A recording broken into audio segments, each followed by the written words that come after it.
All right. Hey, Mantaj, welcome to the Unscripted Career. Hi, This is Swati. where we've been discussing a few career journeys that seem to not follow the script of continue to grow vertically in your careers in a corporate and then potentially, do a tech venture. So this one is very interesting. Mantaj, you did your MBA, did a couple of jobs and internships, and then joined Google. You were a Googler for 5 years, and then around 2022, 23, you left to follow your passion around farming. But I think there's a bigger story to it. So why don't you get us started on that? Yeah, so firstly, I think, such conversations, unscripted, around career changes is something which should always happen in any era. I think even when factories, industrialization was there, now the tech is there, because there's always, we follow a herd mentality, but we are innately very free beings. So it's always a conflict between the two. So it's always good to have such conversations. Sometimes it's inspiring for somebody who's listening, but sometimes it's also very an inward looking conversation for the speaker itself. So I mean, yeah, I don't know where to start. Did my MBA, got my campus placement in ICICI Bank, pure sales job. Saw the hard side of pure sales, but learned a lot. So I left that in 6 months, and I think I've always just followed my gut. I won't say that I was a very confident student or confident kid or even a confident adult for the most part of my life. I was very, obedient, docile, whatever word you want to use. But somehow I still kept making these decisions around my careers without asking anyone. I don't know. There was some divine maybe intervention, but so yeah, I left the banking job and then I was doing music for a while. And then to pay my bills, I was teaching English to MBA aspirants, and that is the same company where they incorporated me. That you've done your MBA, why don't you do some digital marketing also for us? That was my first stint into digital marketing, and it was an ed tech company, and I was working on the website stickiness, but the email marketing was that really kicked off. That was a foundation for that brand to be built. So I created a brand over there, created a So this is logo. during Bullseye, right? Yeah, yeah, yeah, bullseye. Yeah. Bullseye is the MBA coaching center business. Not just MBA, like they prepare for everything K+2 and all those graduation, post graduation courses, you know, SAT and all that stuff. So breadth of products for them. But I went there for 2 years. I built the digital marketing strategy from scratch, build a brand identity, build a mascot, their new logo, and all that stuff. So I had free reins, so I really enjoyed. And I was given room to be creative, and the mix of creativity and marketing and then leading to results, that's kind of my first stint over there. And that experience only led me to do digital marketing in Google. So I came to Google, then Google Hyderabad, then I went to Google Dublin. I had the exposure of a big company and how things work, and also how sometimes you might have big plans, but of what you want to do, just because you've come just from a startup.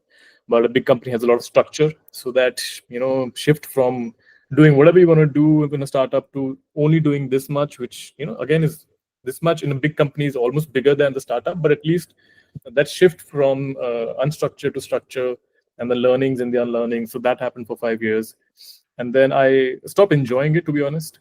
And then I just wanted to seek more fun in what I do, so I left that and I came back to India, and I was just experimenting with a few ideas. A few of them have clicked. One is an organic food startup, and again, the branding element also worked. But of course, more than the brand, the ground things also have to be in place. So that's also something I worked on, and now I have a bunch of more ideas, because once you get into something, you get more insight, that what are the problems, what are the challenges, because there's no better way of knowing an industry or coming up with a product in that industry or a solution, apart from getting deep into the weeds and getting your hands dirty. So that's what's been happening for 2 years. Now I see more opportunities, and clean food is anyway a vast segment. So that's where I am right now, experimenting even further.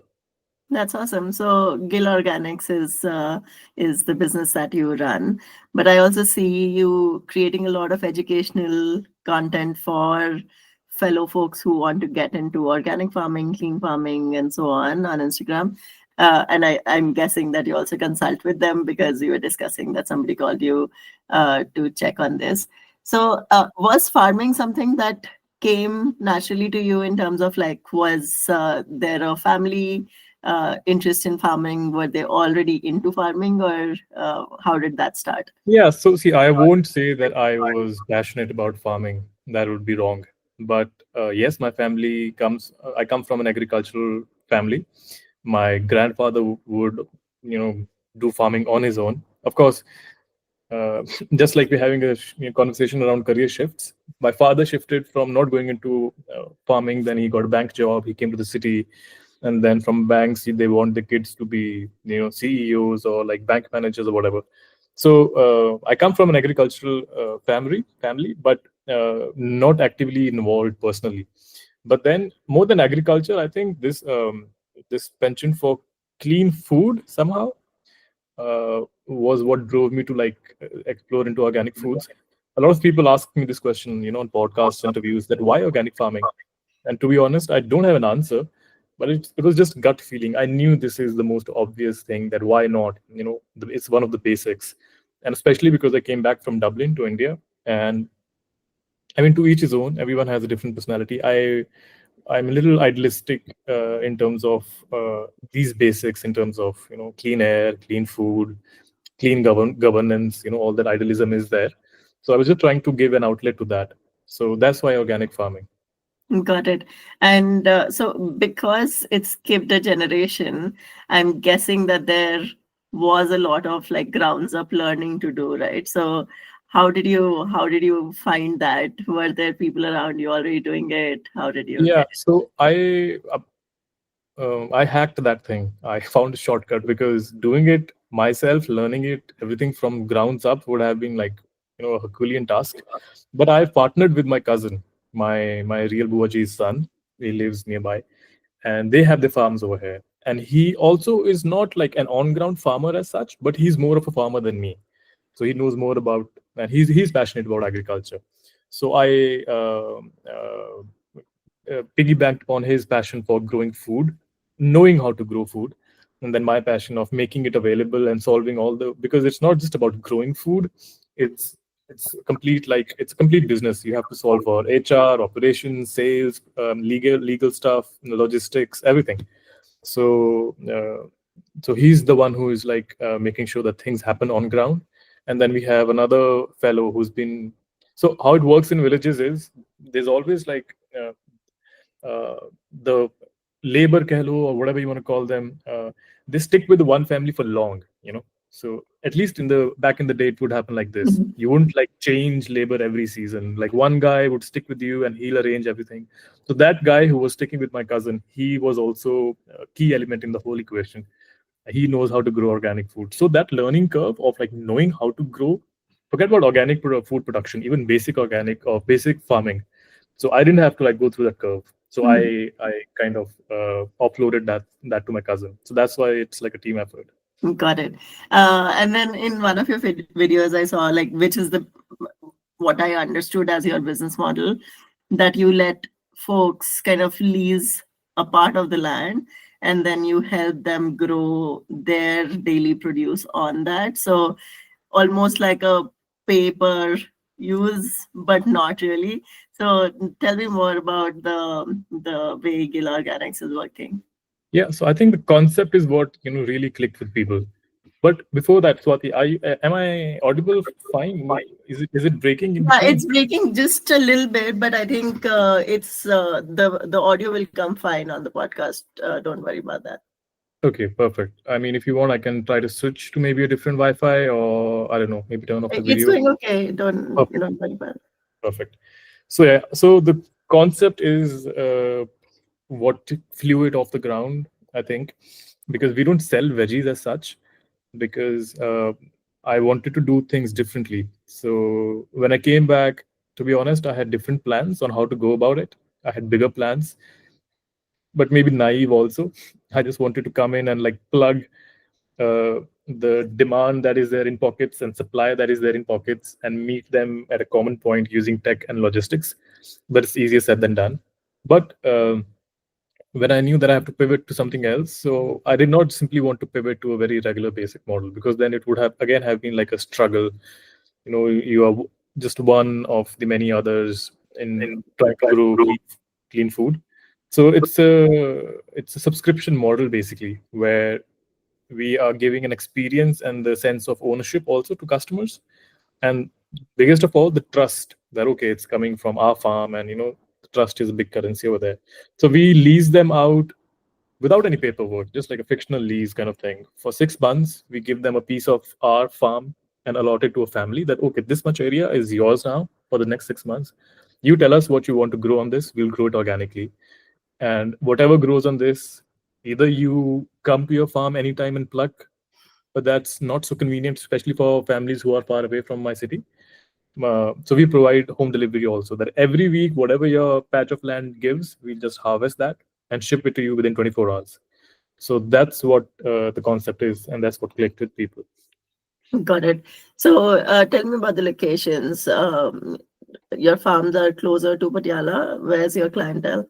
Yeah, it's right at the periphery of Patiala, because ensuring quality and like having your own supervision is very important. So we're growing everything under our supervision. So like A to Z, growing to delivery to everything is like under our control. So we grow it near Patiala, but we deliver to three cities: Patiala and Chandigarh area, which includes Chandigarh, Panchkula, Mohali, Ziripur, everything, and Ludhiana. Just because these are within like 100-kilometer radius, so it's possible to like deliver within 24 hours. Got it. Okay. What has been like, obviously, this is nothing similar to your day to day at Google, I would assume. But are there similarities? What are the biggest differences Yeah, that you're feeling? yeah. I think if you keep aside the RRKs, the role related knowledge, uh, the sense of the personal stuff is still the same. I mean, the sense of being disciplined, having a structure. And I think the biggest similarity between now and then is Google Sheets. Work a lot on Google Sheets, because I think when you are, starting, from scratch as a startup, you don't really want to invest shuru mein in all softwares. They're expensive, right? So you want to make it very nimble and very easy. So I have everything on Google Sheets, and I use Google Sheets more, in fact, now than I was in Google. So yeah, some similarities in terms of tools, some things that I learned on how to operationalize and standardize and like make it, functional in Google. I'm adopting that in this setup also. And again, at a personal level, just having goals and having clear numbers and having a clear strategy and being disciplined enough, and knowing when to drop something or when to delegate something. So those basics, I think, are something I'm still applying. But yes, the product is completely different, the audience is completely different. So the similar part is something which is giving me a structure so things don't fall, and the non-similar part is giving the fun, the excitement, because it's something new to solve. Got it. Okay. The other thing that you've also done post Google and continue to do is around video production. And I remember with the Google Theater Company as well, you used to help the team create many of those videos. So, how did you get into that? Like, how did you pick that up? What is the type of work you're doing around that now? Yeah, I used to act also a lot in GTC, if you remember. Videos I would do for other things also, like Shubda, he would want to do something, Yeah. or Ryu's Day agar hai, or some other day, and Arijit Sarkar's videos. So I would be the guy in the campus roaming around with a small little gimbal, for sure, I remember. But GTC may I've acted also on stage, and we've made a few short films also. So yeah, I think that kind of answers your question. I think I always had this knack of, you know, using the camera and like capturing and like making a story out of it since the beginning. I think since after graduation maybe. So I just enjoyed it basically. I never thought I'd do it something seriously. But when I quit my job at Dublin and I came back to India, so um, of course, you grow and you grow into a better version of yourself. So I did not quit that to just do come here and maybe look for another job or just do one thing. I wanted to like have a breadth of experiences, and because I've been creative in terms of I've been a creative guy in terms of expression, I wanted to continue doing more and expressing more using video production. So I wanted to come back and make music videos. So that's what I did. I came back. I worked for Sidhu Moosewala's some video production for two of his songs. That was just my insight into how the industry works. So I know, now I know the pros and cons and the ups and the downs, and how professional or hard or easy the industry is. So I'm choosing my battles, and I'm only sticking to like doing good quality video music videos for artists who understand my vision. So the point being, my creative side is also being fulfilled. So I wanted to strike a balance between having a moonshot idea and then also fulfilling my creative aspects, and then also focusing on my mind, body. So it was like a holistic goal, and creative fulfillment was a part of that. Hence, music videos or short films. That's awesome. Uh, I think I've been hearing about this concept of portfolio of careers quite a bit recently, Is which it? is kind of this that as people, we have multiple skills, multiple passions, multiple things that we enjoy doing or at least want to try. Hmm. And in general, when we are in corporate, we end up doing one main thing and maybe one passion project, but a lot many more people are getting into this portfolio of career sort of thinking where hey, I'm going to spend x hours of like 20%, like we have this concept in Google, right? So many 20% for yourself, instead of just thinking that, hey, okay, now this is my business and I'm going to spend like 120% of my own self into it. So that's really nice to see that you're doing it. You also spoke about like health and fitness. Tell me more about that. Yeah, I mean, maybe just catching on from what you said. Um, it's an interesting term. Even I will search after this portfolio of careers. But yeah, my kind of makes sense. I mean, in the corporate world, see, I think we were lucky. You're still in Google. In Google, you still get a lot of room to not only, for example, the 20%, even if you want to do something else within the campus for related work, or 20% which is very personal, or even outside of the corporate world, the Google world, you had clubs, and you would have groups, and you could make groups over there, misc hide or misc IE or whatever. So you could find similar people and do things on the campus, off the campus. For example, in GTC also, we would fly to Gurgaon and Bangalore to perform plays, right?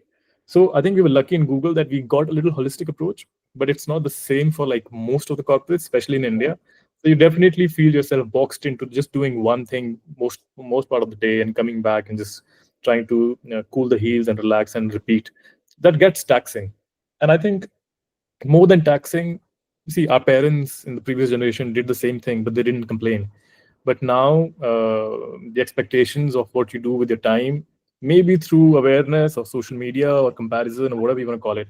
So we expect more from our life, which is nothing bad. It's a good thing, in fact. But if we are able to reach that place, or how we are able to reach that place, is an important question.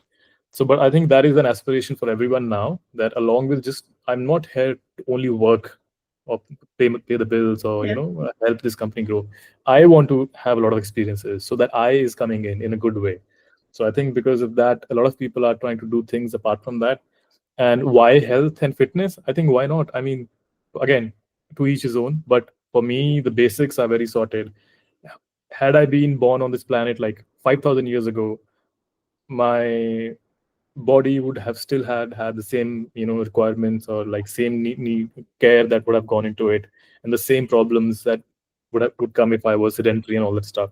So the most personal thing, and the most fundamental thing, and the thing that will facilitate everything else, is your mental well-being and physical well-being. So yeah, it was just like a personal choice. I wanted to focus on that, and I wanted my parents also to think on the same lines, because a previous generation they were in a very peculiar situation, because their fathers, my grandfathers, they had healthy diets and working in the fields, so they were fit and fine. So this is the generation which came with a lot of sedentary office jobs, and know the concept of putting in 45 minutes a day for your body, or like, so that was not there. So I'm trying to introduce that to them. I've made them join yoga classes. I try to give them some sense of purpose also in the day. So yeah, I mean, this is a basic for me, at least, physical and mental well-being. So I knew I have to work on that. I have not reached there yet. I am still not even midway where I want to be in terms of discipline, or like waking up on time, or eating the right thing, but at least I'm trying to. It's a conscious thought.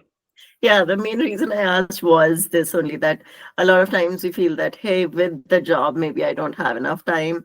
But once I do something else, maybe then. So it's good that you're actually like walking the talk, because uh, in many of the financial independence type of communities, this discussion is always there. Okay, I'll spend my time doing like focusing on my fitness and health and so on, but I don't know how many of them actually end up doing it. So, from the financial independence point, I also want to know the financial aspect of it. Right. You were working in Dublin for Google. It is by no means like a small sum of money. So, what was your planning, or what was like the math behind wanting to come back? Was that a mathematical decision at all, or did you feel like, okay, I want this break, so it's okay if it doesn't work out financially? Yeah, so it was largely the latter, because I know when I was in Hyderabad also, I would, even in my team or even on the floor, there would be so many like IIM alums or IIT graduates, a lot of people who think analytically, and they would have Excel sheets for everything, even if they are going for a vacation or like investments. So I am I would confess that I am analytical, but not so headstrong when it comes to taking decisions in life. Ideally, you should be. I think somewhere, without putting things on Excel, I knew where I stand financially and what kind of a plunge I can take. But more than that, what gave me the confidence to take the plunge was uh, just my relationship with money, or the kind of money I need, or the kind of life I want, and the role of money in that life. Which reminds me of this nice line I read somewhere in a podcast, heard somewhere, that not wanting anything is as good as having it. So so my needs and requirements in terms of material aspects had always been low, and they were still low, and I knew that what I'm seeking from this decision is much more than what money can provide. So again, money is important, everyone knows, and I am in a position where I'm very comfortable with the money I'm making also.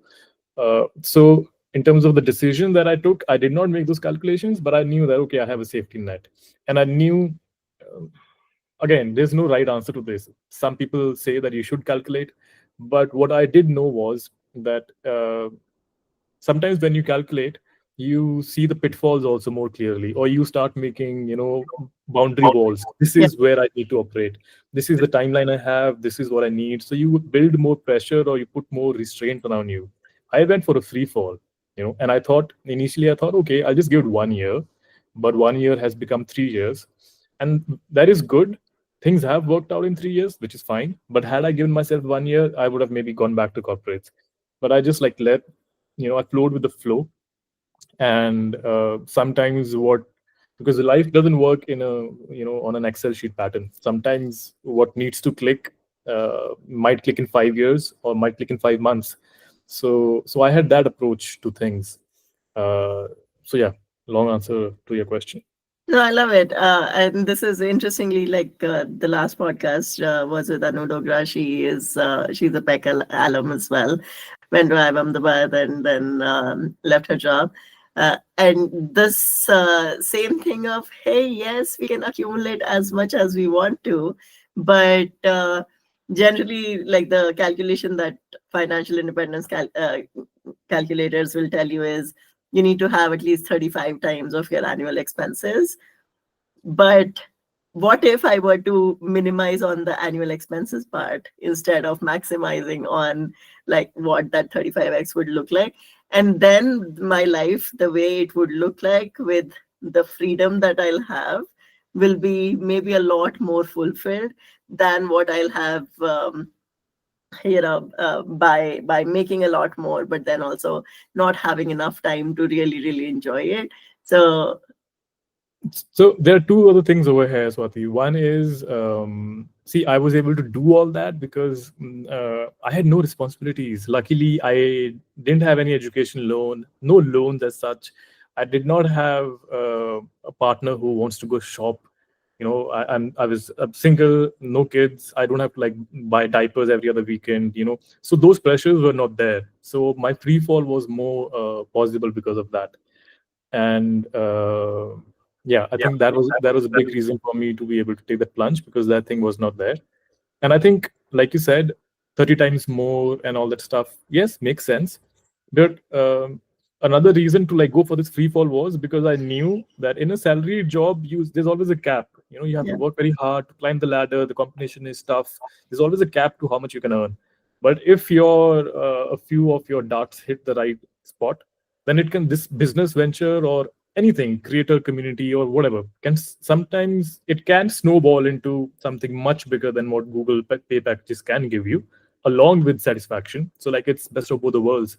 So I thought it was worth the shot to see if it can snowball into like something big.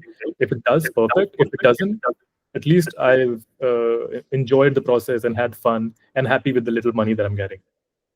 got it. Yeah, fair. Like obviously, you are in that business, and this is actually a pattern of what I'm hearing from most of these folks as well. That because we are doing something that we are passionate about, or have the mental freedom to think bigger, we don't know. Maybe we'll get by, or maybe we will actually get into these like windfalls of money that we might not have really thought about, but because it came from passion, it just happens like that. Great. So what next for you, Mantaj? Is the plan to keep growing on this? Are there other ideas bubbling up in your mind? Where is it going? Yeah, I think, I don't know, did we talk that before you started recording or after? But right now, so definitely, like, there is something that we've cooked up in terms of Gill Organics. It's hitting with the people, good product market fit, and good demand. We have like 10 times more people in the pipeline than what we can cater to. And a lot of impact is being generated. Other people are getting motivated. So there's that aspect also. So right now, one focus is definitely to grow this and solve for a lot of problems that are there within this. Uh, uh, Again, all the corporate experience comes in terms of quantifying the problem and like being efficient and trying to solve for those. But so that is one aspect of where I'm focusing right now. But again, just like I said, once you venture into an industry and get your hands dirty, you figure out the nooks and corners and pros and cons and opportunities and pitfalls better.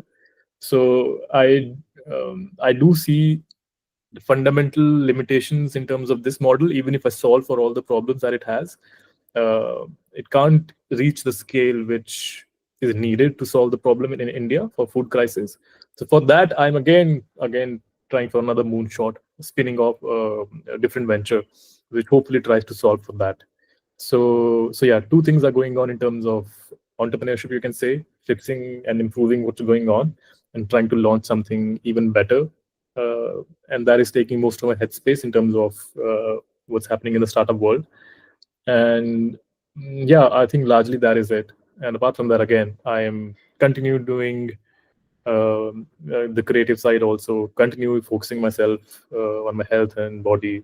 I have a physio appointment tomorrow, and I've recently also identified, I figured out the power of social media, because we've always thought, oh, it's cringe, stay away. But all that's shot for Gill Organics largely happened through like one reel. One reel took off my business. Agar wo na dalta main, I would probably have been searching on LinkedIn for jobs right now. Interesting. So definitely the creator community is changing. The impact or your propensity to launch businesses through social media is changing. So that is another aspect which is on my mind, to move away from the cringe element and try and give actual benefit and build an audience or create a market and put your product out there. So instead of spending like 50,000, 1 lakh rupees on Facebook ads, you do this rather. So that is also a learning curve. It's Yeah. difficult to put yourself on the camera. And but yes, that is something I'm trying to make time. It's very difficult to create content. People are like, oh, well, whatever. It's very hard to create content. So I'm trying to do that, which again, now doing all this means you have to be disciplined with your day. So that is also something I'm trying to include. So yeah, it's one thing I like about stepping away from the corporate world and trying to build something of your own is that it's so hard that for it to happen, you have to be a better version of yourself. So I've definitely, I wouldn't say I've become a better person because I left corporates. I would have been better in some other direction if I would have stuck to Google. But now I'm better in a very different dynamic just because I am fully responsible for my actions. Interesting. There is no manager. I told you, right, like I found you because not because you're an ex-Googler, because of your reels only. So it got recommended to me. I was like, I know this person. And in very nice Punjabi, you were explaining how like this is all a labor of love and how important it is to understand that in organic farming, it's not going to be like that sudden overproduction and like a lot of Oh, did optimization. you see the one in which there are You're hills at the sitting in the backdrop? field. In the field or on the in the hills somewhere? I think, yeah. There was one in the field, but there was one on the mountain as well. Yes, Yeah. So that's another thing. I get to take vacations more often now because I don't have to apply for leaves. that's amazing. Tell me more about your vacations. What have you been doing? Do vacations look different as well? Because your peer set changes, so your expectations and what you like also changes sometimes. How has that been? Yeah, I mean, peer set changes, but then I think by this time in your 30s, early 30s, you have your circle defined. So when I travel around, I have my best buddy from my MBA. He lives in Shimla, so we have fond of trekking, so we go there. But in terms of traveling, I think one thing which has changed is because when we were in Google, either we would fly out so often. I filled all my passport pages in those 5 years in Google. Uh, so international travels have definitely taken a hit. I'm now maybe I travel once a year, which used to be like maybe 4 or 5 times a year. But that is also a part of the game because once if you are building something from scratch and you pulling your needs down, you can't be splurging the way you were when you were being paid like hefty bonuses. So it's a trade-off, a happy one, and hopefully not a long one because I love traveling. But it's okay to go for a dip for a while just to come back stronger on the other side, hopefully. So that thing is for sure over there. But yeah, I mean, one good thing is that if I feel like going to Canada tomorrow for a month, I can. If I feel like living in Bali for a month, and I know I can manage my work on my laptop, I can. So that kind of freedom is very freeing for sure. That's awesome. This love for hills for people who grew up around Chandigarh, I think that continues. A lot of these trekking places, which I always feel like because we are so far away from home. I'm in Hyderabad, and here the similar things are not. It just becomes very difficult for you to envision it as a vacation as well, right? Because as children we used to go to Shimla almost every year, and that was like the best part of your year. And then now it feels like, okay, 1 week ke liye aaye ho, then don't go elsewhere, right? You want to spend your time. My parents are still in Chandigarh, so it becomes more difficult to go there instead of like planning 2 weeks around. So that's awesome that you're able to spend times in the hill. Yeah. Yeah. Yeah. Awesome. Great. Thank you, Mantaj. It has been amazing talking to you. I wish you all the very best for Gill Organics, but also for the next things that you're doing. My three top takeaways are around taking back your time, which helped you in kind of exploring what all is there, to moving away from, getting getting boxed in one particular type of thing, so you are able to do a lot many more things, and then also still being able to apply a lot of things and structure that you learned in your business school as well, in business. to your actual, like, real life business of things that you can touch and feel. Because I always feel like those are the type of businesses I understand, where you can see the produce of the product. Yeah, Great. for sure. And just when you were listing down those three things, I was thinking about if anyone is listening to this podcast, they would might want to take down those three takeaways also. So I think this desire, there is this commonality maybe in this desire for financial freedom, or maybe doing something else, or not putting yourself in a box. So that desire might be common in a lot of people, but everyone's story at the back is different. Everyone's responsibilities are different, everyone's inspirations are different, everyone's house situation is different. So I think it's important to like, it's okay and good to like listen to other stories that this is possible, but trying to like just copy paste that, or trying to like blindly try to follow that, or make that your sole new goal, or like the right way of doing things, is maybe not the best approach. You always have to just see that, okay, it is possible, but my story is different. Then you have to find your own set of decisions and ways to reach there. So that is also very important. Of course, very, very truly said. I've spoken to people who spent like 6, 7 years on their startups, even though they had scaled many, many startups as like an employee of the startup. When they did their own startups, after 6 years, they decided, hey, maybe this whole thing is not for me. I'm great at the strategy and maybe implementation piece of it. But when you're doing your own thing, as you said, all the HR piece, you are a real estate manager, you are an HR manager, you are a finance manager, you have your own P&L. All of those things together might not feel as exciting to everyone, but more power to everyone who's able to do it. And some parts might not be the most exciting, but hopefully some of those others are like Yeah, making but the good thing also is, in today's time, a lot more is possible. In terms of avenues, or in terms of opportunities, in terms of things you can do while being in your job. In terms of, you can start something only as a passion project and see if it works as a business, and not the other way around. Not like force yourself to start another business, or you can just be good at something and just talk about it and get credibility, and then maybe do consultation for that. So there are many avenues now, and uh, the societal structure also is welcoming to that. You have the partners also, husband wife also, they understand that, okay, if he wants to do something, maybe for 2 years, let me take control, be the guy who provides and takes care of the house. So people can, you can be partners in that sense, that, okay, for a few months I want to try this. If it works out, it'll be great. If not, okay, then I'll come back. Then the other person can also do that. So there are many ways, is what I'm trying to say. Even if you have a different backstory, there are many ways, new ways to solve for that and to make that happen. And even on the outcome front, there are many different ways in which you can have an outcome, not necessarily a startup.